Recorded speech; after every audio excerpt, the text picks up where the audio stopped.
Assalamualaikum warahmatullahi wabarakatuh. Alhamdulillah, pada video kali ini kita akan melanjutkan penjelasan mengenai spesifik faktor modal dan income distribution. Nah, kita akan membahas nomor 3, nomor 4, dan nomor 5. Setelah di video sebelumnya kita membahas mengenai introduction dan spesifik faktor modal di nomor 2. Nah, sebelum melanjutkan, silahkan kalian menjawab pertanyaan-pertanyaan ini dan refer ke video yang pertama kemarin. Silahkan dijawab menggunakan bahasa Indonesia. Nah, oke, ini adalah sub yang akan kita bahas, yaitu International Trade in Specific Factor Model. Bagaimana model spesifik faktor ini jika perekonomian atau ya perekonomian sebuah negara sudah masuk pada perdagangan internasional. Nah, jadi di sini pertanyaannya atau triggernya, bagaimana jika relative price itu berubah dengan adanya perdagangan internasional, dan bagaimana juga dengan the winners atau yang beruntung atau yang untung dan yang rugi ketika ada perdagangan internasional.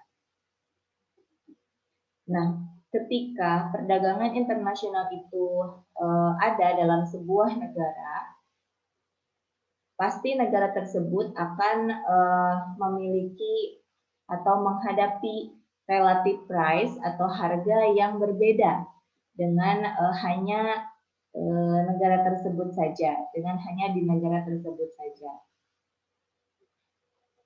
Jika negara tersebut tidak masuk kepada perdagangan internasional.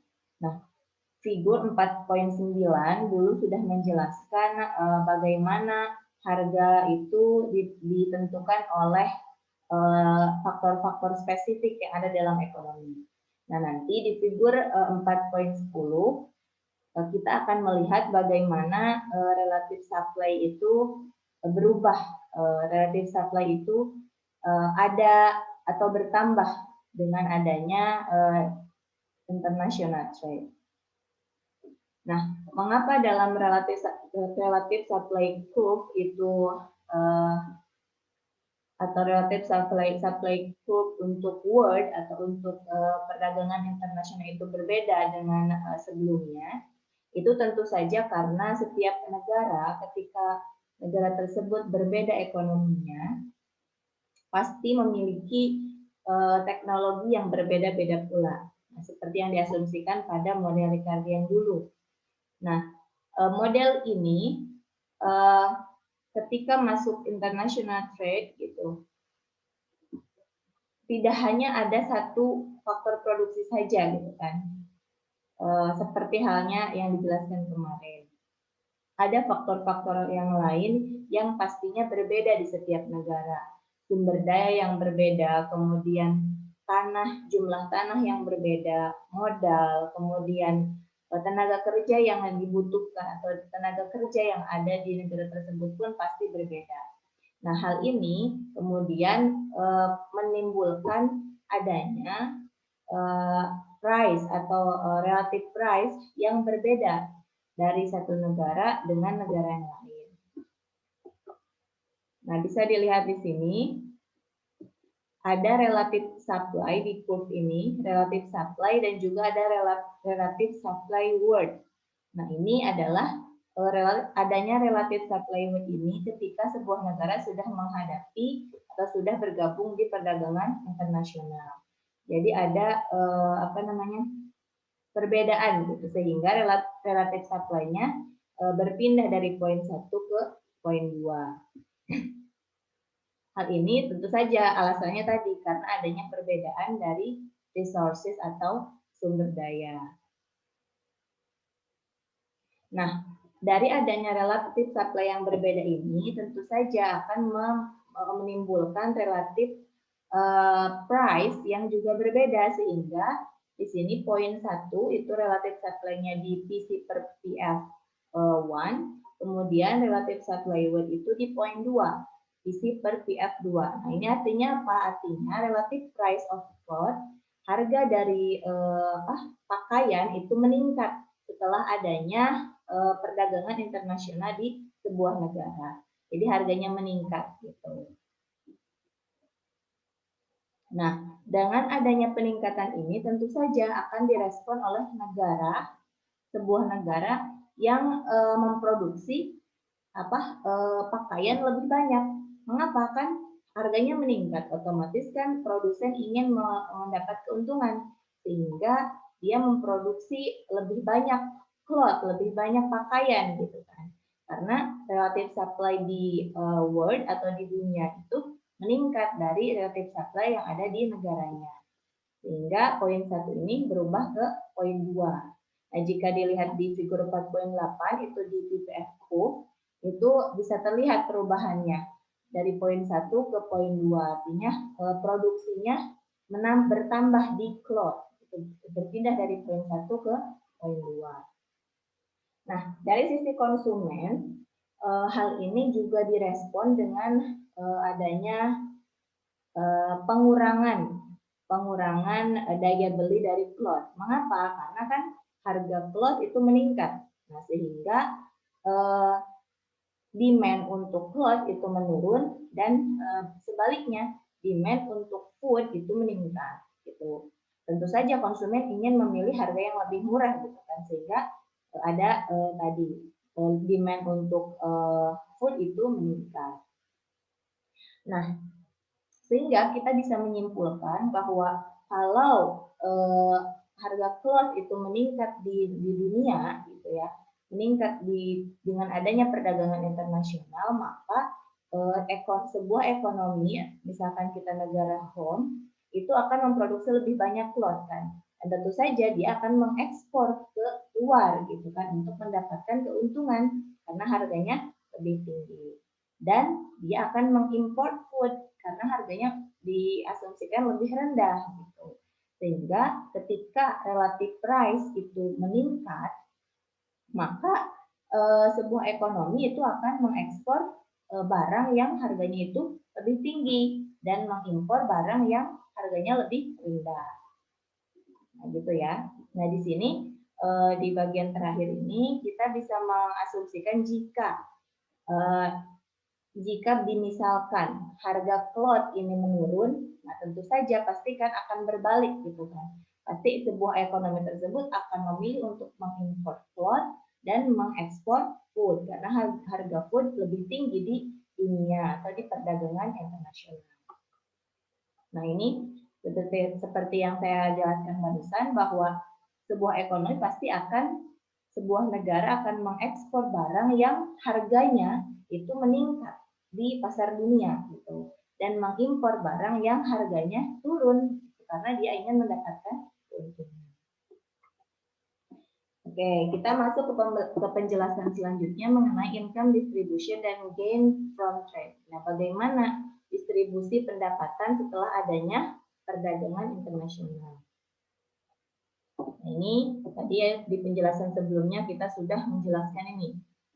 Bagaimana production possibilities itu ditentukan oleh resources dan teknologi, kemudian bagaimana pilihan untuk memproduksi sesuatu itu ditentukan oleh harga yang ada, kemudian bagaimana perubahan harga di barang tersebut itu berimpact atau berefek pada distribusi pendapatan dan juga faktor produksi, gitu. Dan juga bagaimana kedua harga tersebut berefek pada international trade. Gitu. Nah, sekarang kita akan melihat, jadi dengan adanya international trade, siapa yang untung dan siapa yang rugi, gitu kan. Nah, kita bisa melihat dengan dua cara dalam dua kacamata, gitu ya. Bagaimana international trade ini berpengaruh terhadap beberapa grup, gitu, secara parsial. Masing-masing grup seperti yang dijelaskan di sebelumnya ada worker, kemudian ada pemilik modal dan juga ada pemilik tanah. Gitu. Nah, lalu yang kedua, bagaimana perdagangan tersebut berefek pada satu negara secara keseluruhan gitu. Jadi efeknya itu full gitu, tidak hanya parsial kepada beberapa grup saja. Oke, kita lihat. Nah, yang ini adalah penjelasan bagaimana menghitung atau bagaimana melihat efek dari perdagangan internasional pada beberapa grup atau beberapa kelompok. Nah, yang harus kita ingat adalah bahwa international trade atau perdagangan internasional itu menggeser, nah seperti di kurva sebelumnya, menggeser relative price dari barang tersebut, gitu kan? Jadi tadi kan relative supply, relative price dari cloth itu bergeser dari poin 1 ke poin 2, artinya ada peningkatan harga gitu dengan adanya perdagangan. Nah, lalu bagaimana kita melihat efek dari perubahan harga tersebut terhadap distribusi pendapatan? Nah, kita bisa menyimpulkan seperti ini. Nah, di sini trade benefit the factor that is specific to the export sector of each country. Jadi perdagangan itu akan memberi keuntungan kepada barang yang memiliki faktor spesifik, di mana faktor tersebut, di mana sektor atau di mana barang tersebut yang diekspor oleh negara tersebut. Jadi akan memberi keuntungan kepada negara yang mengekspor, gitu, yang mengekspor satu barang. Sedangkan akan merugi atau akan merugikan kepada barang yang memiliki faktor spesifik di mana sektor tersebut adalah yang diimpor, gitu. Barang tersebut yang diimpor. Jadi akan memberi keuntungan kepada barang yang diekspor dan memberi kerugian kepada barang yang diimpor. Sedangkan akan memiliki efek yang ambigu untuk mobile sector, gitu. Nah, maksudnya apa? Orang yang benefit di sini kan yang mengekspor sektor tadi cloth, gitu kan. Yang diekspor itu kan cloth atau pakaian, otomatis yang mendapatkan keuntungan adalah pemilik modal, karena kan faktor cloth itu kan faktor spesifiknya itu capital atau modal. Sedangkan yang merugi itu adalah orang yang mengimpor food, berarti pemilik tanah lah yang akan merugi. Nah, sedangkan untuk labor sendiri atau worker sendiri itu masih memiliki efek yang ambigu. Nah, kalau ini bagaimana menentukan gain from trade ini untuk dilihat apakah efek dari perdagangan internasional itu memiliki keuntungan secara keseluruhan. Jadi tidak ada yang rugi dan tidak ada yang untung, gitu. Bukan tidak ada yang untung, ya. Tidak ada yang rugi, gitu kan. Nah, jikapun dia rugi, dia tetap bisa mendapatkan benefit atau mendapatkan keuntungan dari adanya perdagangan internasional. Di sini ini mengenai bagaimana ekspor itu sama dengan impor, dan bagaimana sebuah negara itu akan mengkonsumsi dari apa yang dia produksi. Nah, ini adalah persamaan yang bisa kalian pelajari mengenai tadi ya, yang saya disebutkan bahwa konsumsi itu biasanya sama dengan produksi, gitu, dalam sebuah negara, gitu kan. Apa yang dikonsumsi sama dengan apa yang diproduksi, gitu. Nah, lalu ketika international trade itu ada,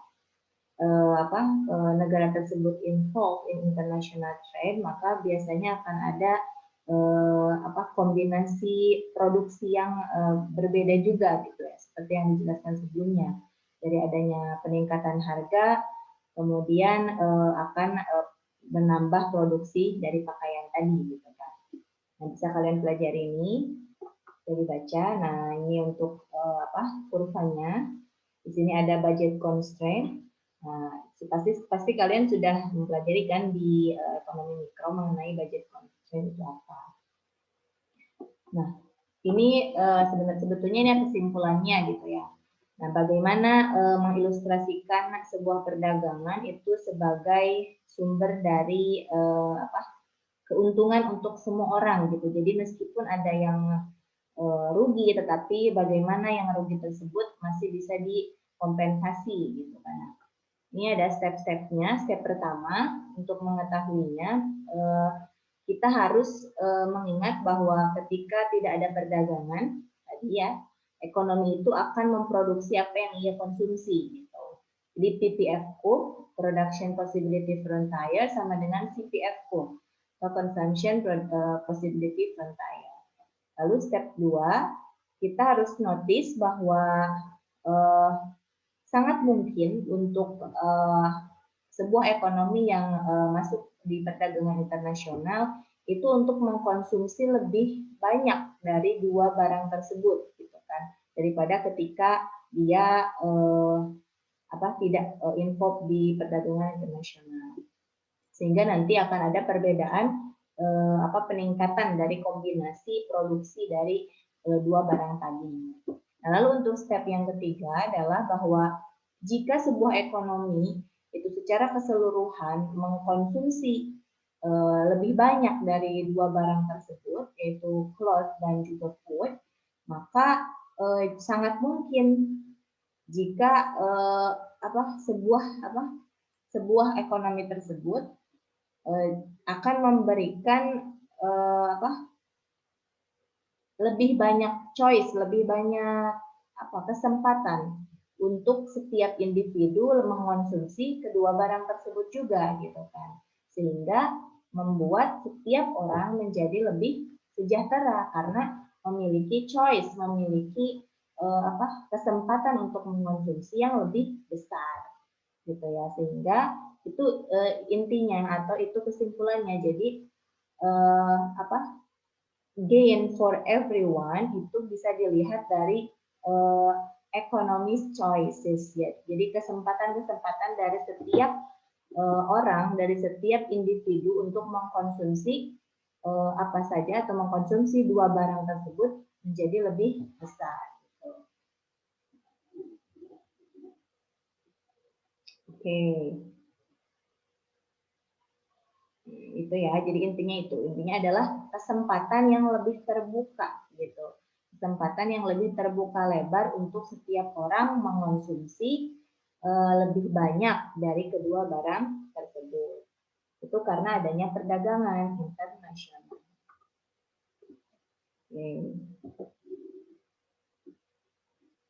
Nah, ini kesimpulannya saja seperti yang barusan saya jelaskan. Lalu bagaimana hubungannya income distribution dengan policy? Nah, kebanyakan kebanyakan ekonom itu tidak mempedulikan gitu efek dari international trade terhadap distribusi pendapatan sebagai alasan bagi mereka untuk membatasi perdagangan. Jadi meskipun misalkan ada yang rugi di dalam perdagangan internasional, dari adanya perdagangan internasional, tapi tidak menjadikan ekonom-ekonom itu melarang adanya atau membatasi adanya perdagangan gitu. Karena dari situ, dari perdagangan juga tetap ada yang untung gitu kan, dan juga tadi everyone can gain from trade gitu kan. Nah, dalam distribusi pendapatan ini perdagangan itu tidak berbeda gitu kan. Perdagangan itu tidak berbeda dengan bentuk-bentuk perubahan ekonomi yang lain gitu. Karena semuanya juga akan diregulasi, akan ada peraturannya, akan ada aturannya gitu kan. Sehingga tidak para ekonom itu tidak menjadikan dasar dari efek buruk dan perdagangan internasional terhadap distribusi income untuk membatasi perdagangan gitu kan. Oke. Nah, ini sebetulnya penjelasan ini hanya bagaimana kaitannya distribusi pendapatan terhadap kebijakan-kebijakan perdagangan gitu ya. Kalian nanti bisa lebih jelasnya bisa refer ke buku kerugiannya. Tidak terlalu tidak terlalu penting juga gitu kan untuk didalami gitu kan. Yang paling penting untuk didalami adalah penjelasan sebelumnya mengenai dasar-dasar dari bagaimana spesifik faktor model berpengaruh terhadap income distribution. Ini hanya tambahan saja mengenai international labor mobility. Jadi ada mobilitas tenaga kerja internasional. Jadi ada perpindahan tenaga kerja dari satu negara ke negara lain.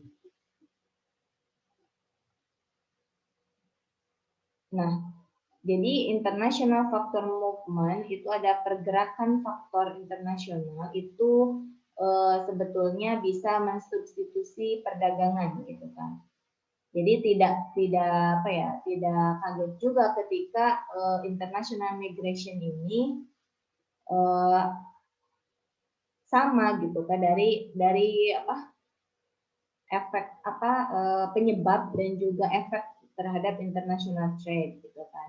Karena si tenaga kerja itu kan akan berpindah, tentu saja kan ketika kita refer ke penjelasan Ricardian dulu bahwa tenaga kerja itu akan berpindah dari sebuah negara yang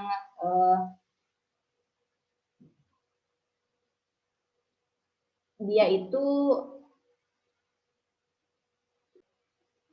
akan berpindah dari sebuah negara yang di situ banyak tenaga kerja, artinya tenaga kerja di situ melimpah kepada negara yang membutuhkan atau langka dari tenaga kerja gitu kan.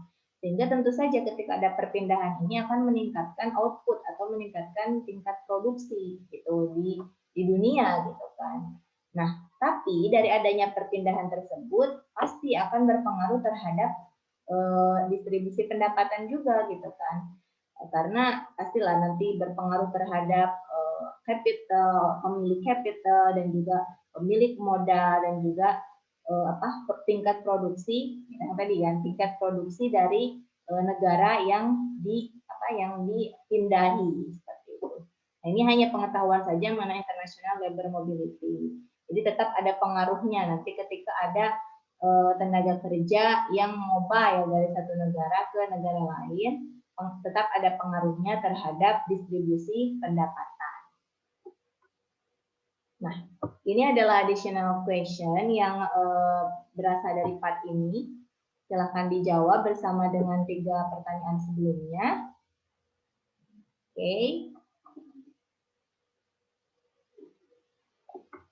Oke, selesai. Terima kasih untuk menyaksikan video yang ini. Silahkan dijawab pertanyaannya dan nanti bisa dikumpulkan melalui Google Form yang sudah tersedia.